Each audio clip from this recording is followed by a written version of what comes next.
Hello बच्चों, आज हम पढ़ने जा रहे हैं chapter number 4 of class 9th science which is the structure of atom. Okay, so let's start.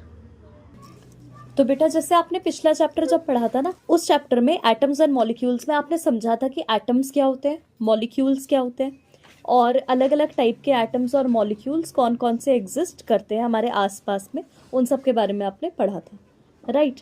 तो अब बात ये आती है कि आखिरकार किसी एलिमेंट का एटम किसी और एलिमेंट के एटम से डिफरेंट क्यों होता है। तो इस सब को स्टडी करने के लिए हमें एटम के स्ट्रक्चर को जानना बहुत इंपॉर्टेंट हो जाता है, राइट। तो बहुत सारे साइंटिस्ट थे जिन्होंने एटम के बारे में स्टडी की थी, उनमें से एक नाम था डाल्टन का। ठीक है, डाल्टन ने एक एटमिक थ्योरी दी थी जो आपने पढ़ा भी था लास्ट वाले चैप्टर में कि एटम्स आर इनडिविजिबल पार्टिकल्स। हमने वहाँ पे ड्रॉबैक पढ़ा था डाल्टन का, जो कि क्या कहता था कि डाल्टन ने बोला कि एटम्स आर इनडिविजिबल पार्टिकल, लेकिन क्या एटम्स इनडिविजिबल होते हैं बच्चों? बिल्कुल भी नहीं।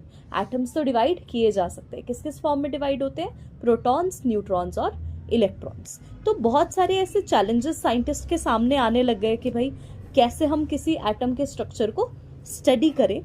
ठीक, तो अब बहुत सारे एक्सपेरिमेंट्स उन्होंने करने शुरू कर दिए। ओके, एटम की डेफिनेशन एक बार डिस्कस कर लेते हो तुमसे दोबारा से। एटम क्या है? किसी भी एलिमेंट का सबसे छोटा पार्टिकल है, ठीक, जो कि इंडिपेंडेंटली एग्जिस्ट कर सकता है, अकेला एग्जिस्ट कर सकता है, ठीक। और उस एटम के पास वो सारी प्रॉपर्टी होती है जितनी भी बड़े एलिमेंट के पास होती है। जैसे मैं कहूँ गोल्ड का एटम है, तो गोल्ड के एटम पे सोने की सारी क्वालिटीज होंगी। अब देखो, इसके 3 हिस्से होते हैं। क्या क्या 3 हिस्से होते हैं? Proton, electron and neutron. आपको पता होना चाहिए कि जो न्यूक्लियस है उसके अंदर केवल और केवल प्रोटॉन और न्यूट्रॉन एग्जिस्ट करते हैं, ठीक।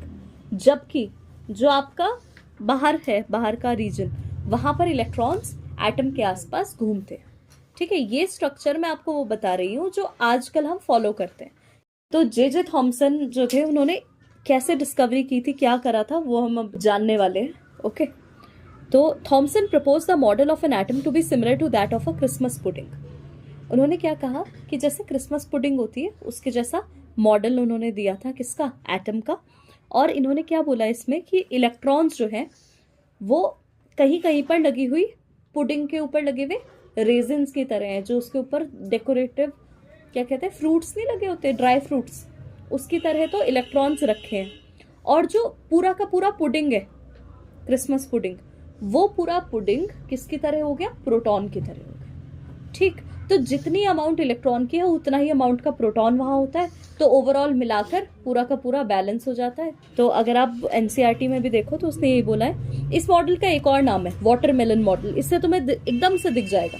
देखो, वाटरमेलन के अंदर जो रेड रेड वाला पार्ट होता है वो तो हो गया प्रोटॉन, और जो बीज नहीं होते वो हो गए इलेक्ट्रॉन। तो उसने कहा जैसे वाटरमेलन के बीज इलेक्ट्रॉन हो गए और जो रेड वाला पोर्शन है वो प्रोटॉन हो गया। कुछ इस तरीके से एटम एग्जिस्ट करता है। डायग्राम भी आप देख सकते हो, बना रखा है यहाँ सामने। पॉजिटिव स्फेयर दिखा रखा है, इलेक्ट्रॉन दिखा रखा है, बना हुआ है आपके पास बेटे।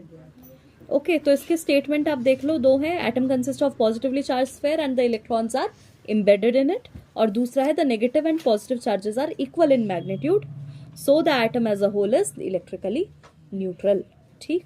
तो एटम इलेक्ट्रिकली न्यूट्रल होता है। अब आ जाते हैं बेटे हम रदरफोर्ड के मॉडल पे। ओके, देखो, थॉमसन का मॉडल तो हमने पढ़ लिया था अभी थोड़ी देर पहले, लेकिन थॉमसन के मॉडल में कुछ कमियां रह गई थी, ठीक है। There were some drawbacks. अब ड्रॉबैक्स क्या थे बेटे?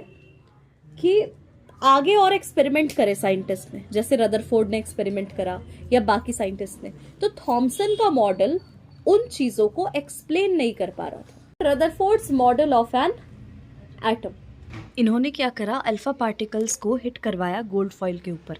गोल्ड फॉइल इसलिए चुनी थी बेटे क्योंकि उसके जो एटम्स है उनका साइज काफी बड़ा होता है। अब ऑब्जर्वेशंस देखो, रदरफोर्ड के एक्सपेरिमेंट का डायग्राम तो आपके सामने है बेटे। अब ऑब्जर्वेशन देखो क्या क्या है। पहला ऑब्जर्वेशन है, most of the fast moving alpha particles passed straight through the gold foil. ज्यादातर अल्फा पार्टिकल्स सीधे सीधे निकल गए उससे। Some of the alpha particles were deflected by small angles. थोड़े बहुत अल्फा पार्टिकल्स कितने एंगल पे मुड़े? छोटे छोटे एंगल्स पे मुड़े। और तीसरा ऑब्जर्वेशन था कि 1 out of every 12,000 particles appeared to rebound, मतलब 12,000 में से कोई एक एटम ऐसा होगा जो कि वापस से रिबाउंड हुआ, यानी कि टकराकर अपने रास्ते पर वापस आया। ये तो थे ऑब्जर्वेशन, इनके आधार पे कुछ रिजल्ट बनाए गए। ठीक, तो पहला रिजल्ट इसका आया, most of the space inside the atom is empty because most of the alpha particles passed through the gold foil without getting deflected। इसने कहा ज्यादातर जगह जो थी, किसके अंदर की ज्यादातर जगह, एटम के अंदर की खाली है, क्योंकि ज्यादातर अल्फा पार्टिकल उसके क्रॉस चले गए, राइट। दूसरा, very few were deflected from small angles, बहुत थोड़े से ऐसे थे जो कि किसी एंगल पर डिफ्लेक्ट हुए, यानी कि ऐसा भी आप कह सकते हो कि जो पॉजिटिव चार्ज है वो बहुत कम जगह में। और तीसरा क्या है कि 1 out of every 12,000 bounced back, यानी कि 12,000 में से कोई एक वापस आया, यानी कि बहुत कम स्पेस में कोई बहुत हार्ड चीज एटम के अंदर एग्जिस्ट करती है। तो रदरफोर्ड का न्यूक्लियर मॉडल क्या था, nucleus is the positively charge centre at the atom and mass of atom is concentrated in the nucleus. पूरे एटम का सारा मास कहाँ कंसेंट्रेटेड है बेटे, न्यूक्लियस के अंदर कंसेंट्रेटेड है। ठीक, फिर तीसरा कहा इसने, size of nucleus is very small as compared to atom, atom के मुकाबले न्यूक्लियस का साइज बहुत ही छोटा है।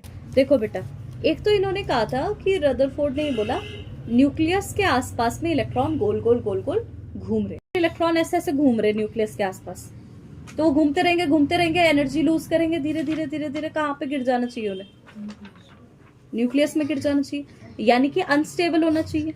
बट ऐसा होता तो नहीं है ना, अनस्टेबल तो नहीं होते, न्यूक्लियस में तो नहीं गिरते, तो यानी this was a drawback of Rutherford's model that he did not explain the stability of the atom. तो अब रदरफोर्ड के एक स्टूडेंट थे, उनका नाम था नील बोहर। तो आखिरकार नील बोहर ने कुछ पोस्टुलेट दिए। पहला पॉइंट था, only discrete orbits that is certain special orbits are allowed inside the atom. Atom के अंदर केवल कुछ पर्टिकुलर ऑर्बिट्स ही अलाउ किए जाते हैं, डिस्क्रीट मतलब डिफरेंट डिफरेंट, अलग अलग। ठीक, दूसरा, वाइल रिवॉल्विंग इन डिस्क्रीट ऑर्बिट, जब भी इलेक्ट्रॉन उस डिस्क्रीट ऑर्बिट में घूम रहा होता है ना बेटा, electron do not radiate energy, उन्होंने कहा एनर्जी नहीं लूज करता। ठीक, एनर्जी उतनी ही रहती है, किसकी, जो ऑर्बिट है उसकी एनर्जी चेंज नहीं होती। ठीक, तो they are stationary orbits, stationary orbit मतलब जिनकी एनर्जी सेम रहती है। इन ऑर्बिट्स को हम कहते हैं बेटे एनर्जी लेवल। देख सकते हो आप, डायग्राम बना रखा है यहाँ पर नील बोहर ने जो दिया था। देखो अब इसने क्या कहा, how are electrons distributed in different orbits. आखिरकार इलेक्ट्रॉन्स कैसे डिस्ट्रीब्यूटेड होता है, यानी हम किसके बारे में पढ़ने जा रहे हैं, इलेक्ट्रॉनिक कॉन्फ़िगरेशन के बारे में पढ़ने जा रहे हैं। तो देखो इसने क्या कहा, it is the order of electrons in different shells of the atoms. जो इलेक्ट्रॉनिक कॉन्फ़िगरेशन होता है वो इसी को रिप्रेजेंट करता है कि कैसे शेल्स के अंदर इलेक्ट्रॉन्स रखे हैं। बोहर एंड बरी नाम के 2 साइंटिस्ट थे, तो इन्होंने फॉर्मूला दिया था कितने नंबर ऑफ इलेक्ट्रॉन हो सकते हैं एक शेल के अंदर। तो जैसे अगर मान लो पहला शेल है, यानी के शेल है ना, तो n इज इक्वल टू 1 हो गया। n इज इक्वल टू 1 हुआ तो फॉर्मूला है 2n स्क्वायर, यानी 2 इंटू 1 का स्क्वायर, तो कितना हो गया, 2 हो गया। तो यानी पहले ऑर्बिट में सिर्फ और सिर्फ 2 इलेक्ट्रॉन आएंगे। अब अगर दूसरा ऑर्बिट है तो l हो गया ना, यानी n इज इक्वल टू 2 पर 8 आ गया, यानी सेकेंड ऑर्बिट में 8 इलेक्ट्रॉन आ सकते हैं। अब तीसरा ऑर्बिट 2 इंटू 3 का स्क्वायर, यानी 18 इलेक्ट्रॉन आ सकते हैं, और चौथा ऑर्बिट 2 इंटू 4 का स्क्वायर, यानी 32 इलेक्ट्रॉन्स आ सकते हैं। ठीक, एनसीईआरटी आप देखो तो यहाँ पर एक डायग्राम बना हुआ है, schematic atomic structure of first 18 elements. पहला एलिमेंट है हाइड्रोजन, इसमें 1 इलेक्ट्रॉन है तो 1 डॉट बना रखा है, यहाँ बीच में न्यूक्लियस है। फिर हीलियम है तो 2 बना रखे हैं। लिथियम में देखो आप अंदर वाला ऑर्बिट भर गया, तो अंदर वाले में 2 बनाएंगे और बाहर एक और सर्कल बना के एक डॉट से दिखा देंगे इसको, तो यहाँ दिखा रखा है लिथियम। फिर बेरिलियम में देखो सर्कल बना के 2 डॉट और बाहर वाले में भी 2। फिर बोरॉन, कार्बन, नाइट्रोजन सब में एक एक एक बढ़ता जा रहा है। ठीक, कहाँ तक, कहाँ पे जाके अब 3 हुए, सोडियम में हुए। हाँ, सोडियम का कॉन्फ़िगरेशन होता है 2,8,1। तो इस तरीके से सारे हमने इलेक्ट्रॉन आर्गन तक यहाँ भर रखा। हाइड्रोजन के लिए देखो ध्यान से, तो एटॉमिक नंबर 1 है, प्रोटॉन्स भी 1 है, और इलेक्ट्रॉन भी 1 है, लेकिन न्यूट्रॉन कोई नहीं होता, जैसे मैं आपको थोड़ी देर पहले बताई दी थी। फिर आगे देखो इसकी वैलेंसी। वैलेंसी कैसे निकालनी है उसको यहीं पे समझा रही हूं मैं, ठीक है, टेबल से समझ में आएगा। देखो आउटर मोस्ट शेल में हाइड्रोजन के कितने इलेक्ट्रॉन है? 1, तो इसकी वैलेंसी भी 1 हो गई। और वैलेंस इलेक्ट्रॉन भी 1 है। वैलेंस इलेक्ट्रॉन मतलब आउटर मोस्ट शेल में कितने इलेक्ट्रॉन है। और वैलेंसी थोड़ी सी डिफरेंट है, अभी बताऊंगी कैसे पता लगाना है। अब देखो हीलियम पे कितने हैं? 2, तो हीलियम में तो पूरा फुल हो गया ना ऑर्बिट, तो इसकी वैलेंसी, अब ये कोई भी इलेक्ट्रॉन लूज या गेन नहीं करेगा ना, इसके पूरा कोटा पूरा है ना, तो इसका मतलब ना तो ये कोई इलेक्ट्रॉन लूज करेगा ना गेन, तो वैलेंसी हो गई 0। फिर देखो लिथियम, लिथियम के लिए 2,1 हुआ क्योंकि एटॉमिक नंबर 3 है और वैलेंसी भी 1 है। देखो 1, 2, 3, 4 में वैलेंस इलेक्ट्रॉन और वैलेंसी सेम रहता है, ठीक है। जब 5, 6, 7, 8 आते हैं वैलेंस इलेक्ट्रॉन, तब वैलेंसी 3, 2, 1, 0 हो जाती है। अब नाइट्रोजन में देखो, नाइट्रोजन में 7 है ना, 2,5 में डिवाइड हुआ या नहीं, दूसरे में 8 भर सकते हैं, भरे हुए कितने हैं? 5। कितने और इसने गेन कराए कि पूरा भर जाए? 3 हो गई इसकी वैलेंसी। बाकियों में तो लूज होने थे ना इलेक्ट्रॉन, तो इसलिए सेम सेम आ गए, लेकिन इसमें गेन होने हैं, तो इसलिए 8 में से माइनस करके आए। क्लियर हो गई बात। अब देखो अगला ऑक्सीजन में देखो 2,6 है, तो 2 इलेक्ट्रॉन और चाहिए, तो वैलेंसी 2 हो गई, वैलेंस इलेक्ट्रॉन 6 हो गए, ठीक। फिर देखो फ्लोरीन, फ्लोरीन में 2,7, वैलेंस इलेक्ट्रॉन 7 और वैलेंसी 1। क्लियर हुई इतनी बात। ऐसे ही आपको सबके लिए दे रखा है बेटे, atomic number and mass number. तो एटॉमिक नंबर क्या होता है? देखो किसी एटम के पास जितने भी प्रोटॉन्स हैं या जितने भी इलेक्ट्रॉन है, उसी को कहते हैं एटॉमिक नंबर। तो एटॉमिक नंबर को Z से डिनोट किया जाता है बच्चे, और जितने प्रोटॉन होते हैं उसी को कहते हैं हम, जितने इलेक्ट्रॉन होते हैं वो दोनों हमेशा नंबर सेम होता है, वो ये एटॉमिक नंबर होता है। फिर आता है मास नंबर। मास नंबर होता है नंबर ऑफ प्रोटॉन और नंबर ऑफ न्यूट्रॉन का सम। किस किस का सम? नंबर ऑफ प्रोटॉन और नंबर ऑफ न्यूट्रॉन का सम होता है मास नंबर, ठीक। तो किसी भी एटम को तुम हमेशा कैसे लिखते हो? AXZ की फॉर्म में लिखते हो। एटॉमिक मास को A से डिनोट करते हैं, A को ऊपर लिखते हैं, फिर X लिखते हैं, X यानी कि वो एलिमेंट का नाम, और नीचे लिखा होता है छोटा सा Z, ठीक। तो AXZ की फॉर्म में लिखा जाता है। तो अब लास्ट टॉपिक पे आ रही हूं मैं तुम्हारे चैप्टर के, जो कि है आइसोटोप्स। बेटा आइसोटोप क्या होते हैं? ध्यान रखना कि कुछ ऐसे एलिमेंट्स होते हैं हमारे पास जिनका एटॉमिक नंबर तो सेम है, लेकिन मास नंबर अलग अलग होता है। जैसे एक एग्जांपल देते हैं आपको, आपने हाइड्रोजन के बारे में सुना है, इसके 3 आइसोटोप होते हैं। इसके 3 आइसोटोप होते हैं। एक होता है प्रोटियम, ये होता है 1H1। दूसरा होता है डिटीरियम, ये होता है 2H1। और तीसरा होता है ट्राइटियम, ये होता है 3H1।